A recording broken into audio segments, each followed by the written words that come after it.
kita ini belum mengenalnya, kita belum berjumpa dengan dirinya, kita belum menyaksikannya, kita belum bertatap wajah dengan dirinya. Bagaimana cara kita ingat akan Tuhan? Makanya orang yang beribadah, yang mana ibadahnya itu tidak didirikan di atas ma'rifat, tidak didirikan atas musyahadah, maka ibadahnya itu akan menjadi ibadah yang batal, hampa, dan sia-sia itu. Kita saja mungkin memandang dan menganggap diri kita ini telah beribadah. Tapi Allah belum menilai, Allah belum memandang akan hambanya itu melakukan ibadah dan ketaatan kepada dirinya. Ini yang mesti kita simak, kita perhatikan. Akan diri kita ini dari setiap ibadah dan ketaatan yang kita lakukan itu. Apakah kita beribadah dalam pandangan kita saja baru, ya, secara ritual? Secara ritual kita sudah beribadah namanya, ya, sudah sholat. Tapi secara esensial, hakikat, kita belum dikatakan sholat dan belum beribadah. Lalu bagaimana ibadah kita itu tidak dikatakan ibadah ritual, betul-betul ibadah yang ingat akan Allah. Disinilah kita mencoba untuk membuka akan rahasia ibadah yang kita kerjakan itu. Sehingga ibadah yang kita kerjakan itu ibadah yang benar-benar ibadah yang menyaksikan Tuhan. Nabi katakan apa kepada kita? Anta'budallah ka'annaka tarahu. Beribadahlah kamu kepada Allah seakan-akan, seolah-olah, sebenar-benarnya kamu menyaksikan Allah. Makanya orang-orang arifin, orang-orang arif billah, ya, seperti Syekh Junaid, ya, Abu Mansur Al-Halad, para sahabat Rasul, Imam Ali mengatakan apa? La na'budu rabbana lam yara. Kami tidak akan sembah Allah itu, kami tidak akan beribadah kalau Allah yang kami sembah itu kami belum melihat dan kami belum menyaksikannya. Makanya Allah yang kita sembah itu betul-betul Allah yang nyata. Allah yang kita sembah itu Allah yang wujud, Allah yang zahir, Allah yang tampak. Bukan Allah yang tidak jelas. Bukan Allah yang gaib, bukan Allah yang batin. Akan tetapi Allah yang kita sembah itu adalah Allah yang wujud, nyata, terang, dan jelas. Sejelas-jelasnya Bapak Ibu. Apa yang Ustaz katakan selalu kepada kita. Kalaulah mata ini mampu memandang segala yang wujud, mata ini mampu memandang segala yang nyata, mata ini mampu memandang segala yang zahir, maka Allah itu, Allah yang kita sembah itu lebih wujud, lebih nyata, lebih zahir dari apa yang dipandang oleh mata ini. Karena dialah cuma yang wujud semata-mata. Disitulah Allah menjelaskan dirinya kepada kita. Bahwa tidak ada yang wujud selain daripada dirinya. Apa kata Allah? Innani anallah la ilaha illa ana. Wal awalu wal akhiru wal zahiru wal batin. Sesungguhnya aku ini adalah Allah. La ilaha illa ana. Tidak ada yang wujud, tidak ada yang nyata. Melainkan hanya aku, kata Allah. Akulah yang awal, akulah yang akhir, aku yang zahir, aku yang batin. Awalnya aku tidak ada ujungnya. Awalnya aku tidak ada permulaannya. Akhirnya aku itu. Tidak ada pangkalnya, tidak ada kesudahannya. Zohirnya aku, nyata, terang, jelas dan wujud pada segala yang ada. Walaupun Allah itu tidak berbentuk dan tidak berupa Bapak Ibu, namun segala bentuk dan rupa itulah kenyataan akan nyatanya wujud kezahiran Allah yang awal dan yang akhir itu yang sebenarnya. Wal batin, Allah itu batin. Batinnya Allah itu tidak tersembunyi karena dia telah zahir pada segala yang ada ini. Kenapa dia yang zahir pada segala yang ada? Dia yang wujud pada segala yang wujud. Karena memang dialah yang ada semata-mata dengan sendirinya. Disitulah Allah menjelaskan akan keahatan dan ketunggalan akan dirinya. Qul huwallahu ahad. Kullu syai'in halikun illa wajahahu. Katakanlah bahwa aku itu adalah ahad. Ahad itu maknanya esa, esa itu maknanya tunggal, tunggal itu maknanya tiada berbilang. Kalau Allah itu adalah ahad, esa, tunggal yang tiada berbilang, Bapak Ibu, itu makna yang sebenarnya. Hanya dia satu-satunya. Hanya dia satu-satunya itu maksudnya tidak ada diri yang lain selain daripada dirinya. Tidak ada diri yang lain selain daripada dirinya. Itu maksudnya hanya dialah yang wujud secara mutlak semata-mata. Kalau dia yang mutlak, yang wujud semata-mata, tidak ada diri yang lain selain daripada dirinya, maka dialah segala-galanya dan segala-galanya itulah nyatanya akan dirinya. Inilah yang mesti kita patrikan. Yang kita tanamkan ke dalam hati kita sehingga pandangan hati kita ini benar-benar bulat.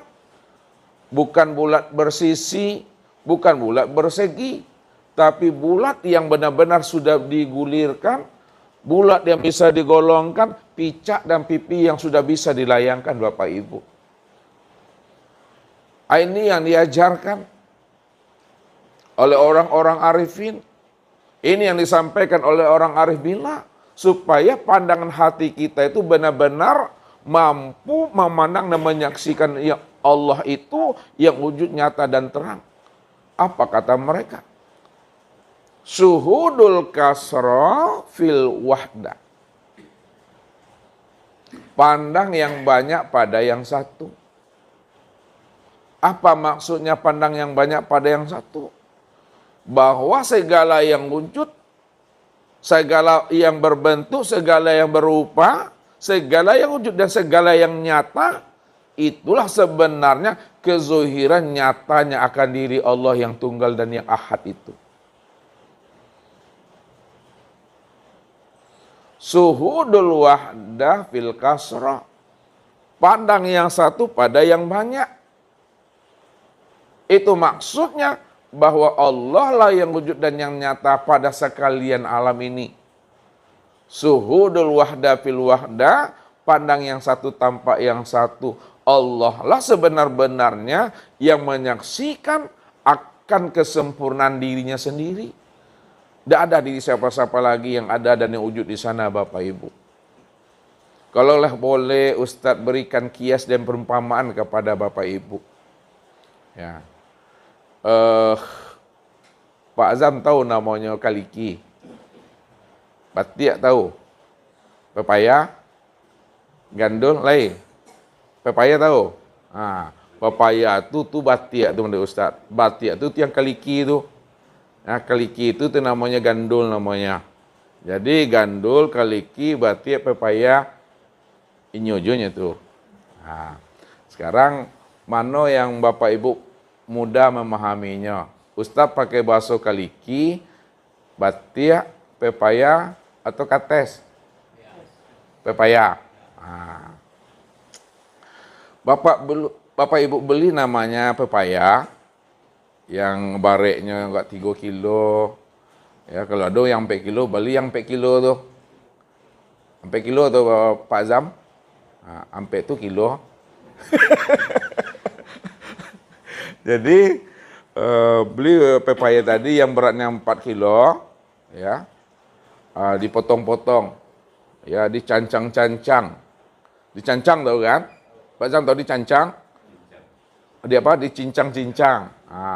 Dicincang-cincang dia menjadi 500 cincang atau 600 cincang. Cincang 600. Bentuknya boleh. Ya, boleh besar, boleh kecil, boleh tajam, modelnya runcing, boleh juga modelnya itu petak. Nah, setelah dicencang, ya dicancang 500 sampai 600 cencang, dipotong.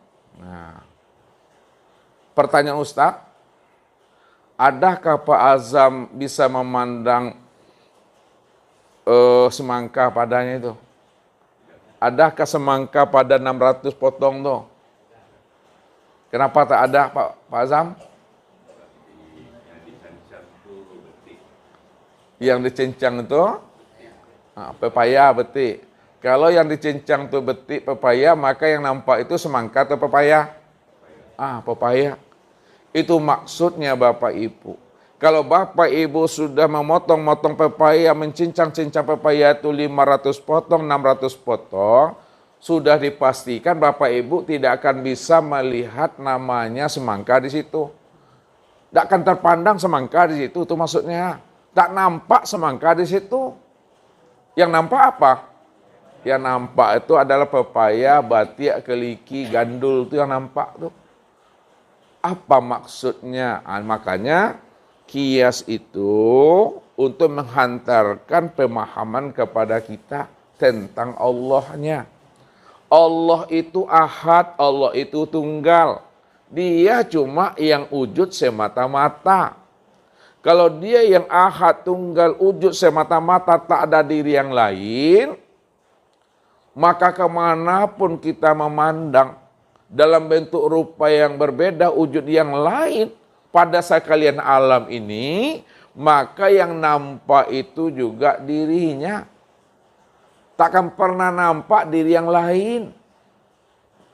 Di situ.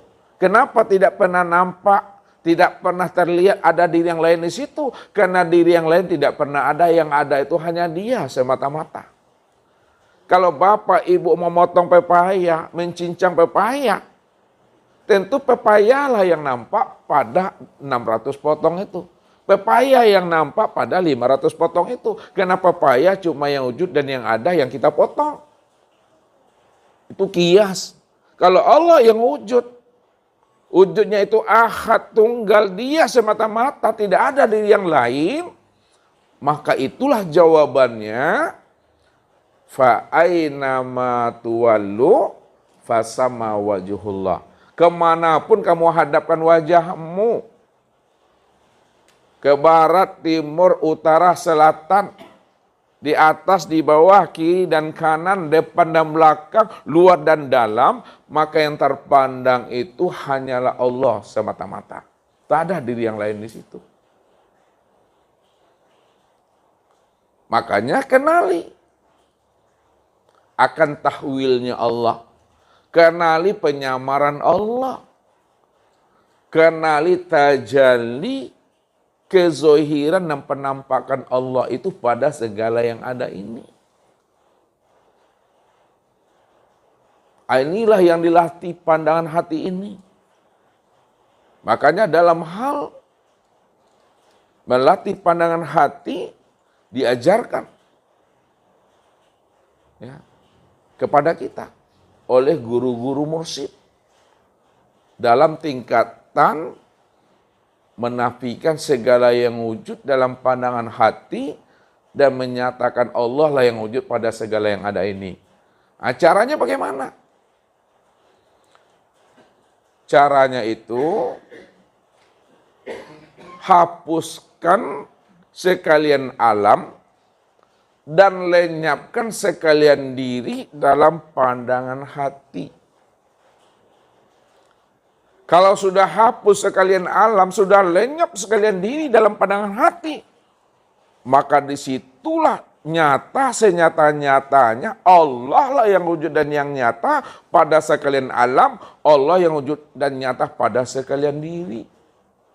Begitu pandangan hati itu mesti mampu memandang Allahnya apa yang dilihat oleh mata. Memang pandangan mata memandang alam. Pandangan mata memandang makhluk. Itu namanya pandangan zahir. Tapi pandangan hati memandang Allah, apa yang dipandang oleh mata itu.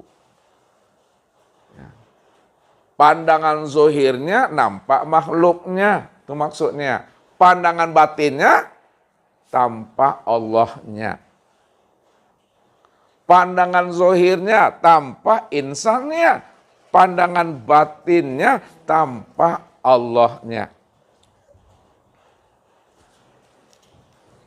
Begitu kita memahaminya. Sehingga pandangan Bapak Ibu itu telah bulat. Bulat yang tidak bersegi, bulat yang tidak bersisi, bulat yang sudah bisa digolongkan. Udah mantap pandangan itu. Ini yang kita nafikan selalu dalam pandangan hati dan kita isbatkan juga selalu dalam pandangan hati. Dengan mengatakan la ilaha illallah. Tidak ada yang wujud yang nyata pada alam, pada tubuh, kulit, daging, urat, tulang, limpa, hati, jantung, rabu, empedu, buah punggung, ruh dan sirku. Illallah. Melainkan Allah lah yang wujud pada alam, pada tubuh, kulit, daging, urat, tulang, limpa, hati, jantung, rabu, empedu, buah punggung, ruh dan sirku. Hanya dialah semata-mata yang wujud qiyamuhu binafsihi. Kalaulah pandangan Bapak Ibu telah mampu memandang Allahnya pada segala yang wujud, pada segala yang nyata. Baik pada diri maupun di luar diri. Maka di situ artinya Bapak Ibu sudah setiap hari memandang Allah. Sudah setiap saat melihat Allah. Sudah sepanjang hayat Bapak Ibu mencari Tuhan.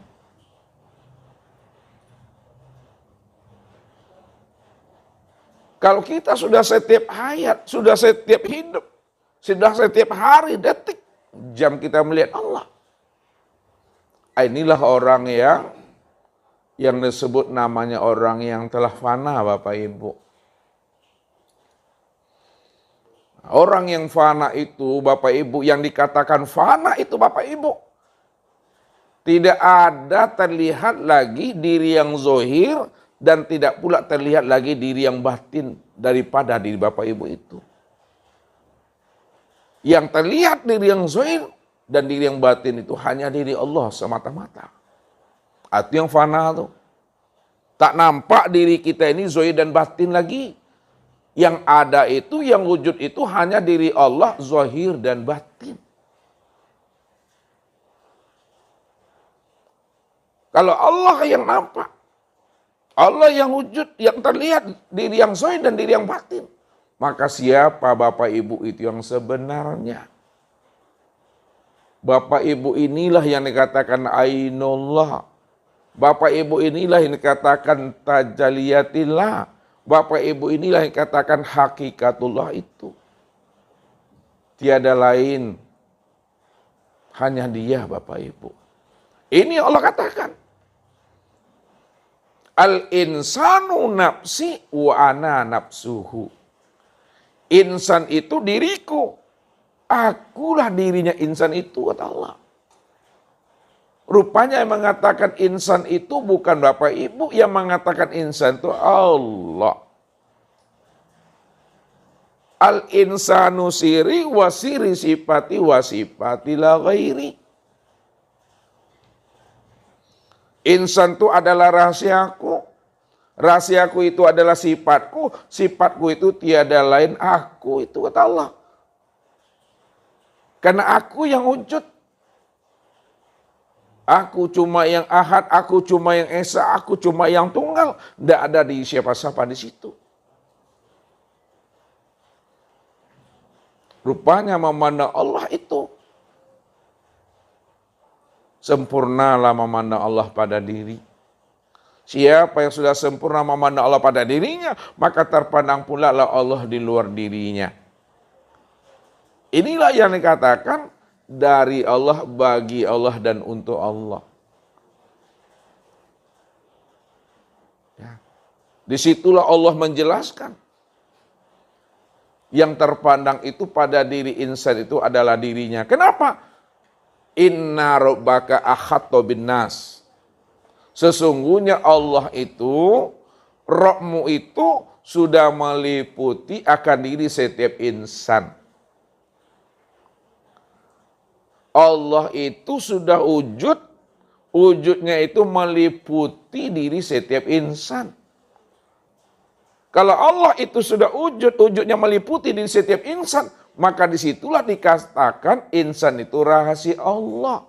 Allah itulah sebenarnya yang dikatakan rahasia daripada insan itu.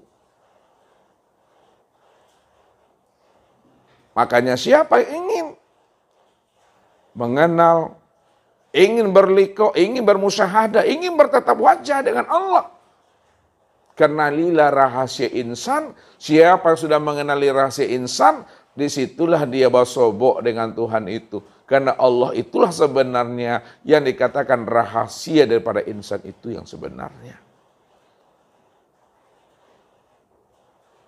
Nah, kalau sudah paham kita Bapak Ibu tentang rahasia, bahwa Allah itulah yang dikatakan rahasia insan, maka disitulah Nabi katakan kala lisanahu, keluhlah lidah kita lagi. Nah, keluh lidah itu maksudnya tidak ada lagi kata-kata mencari. Tak ada lagi kata bertemu, kata melihat, kata menyaksikan. Tak ada lagi kata ma'rifat itu.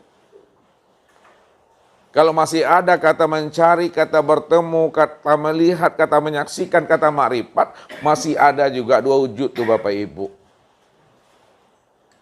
Itulah rahasianya dikatakan man arafa rabbahu fasadal jasad, siapa yang telah mengenal Tuhannya maka ketika itu dirinya pun hancur. Siapa yang telah menemui Allah maka dirinya pun lenyap. Siapa sudah berjumpa dengan Allah dirinya pun hilang di sana.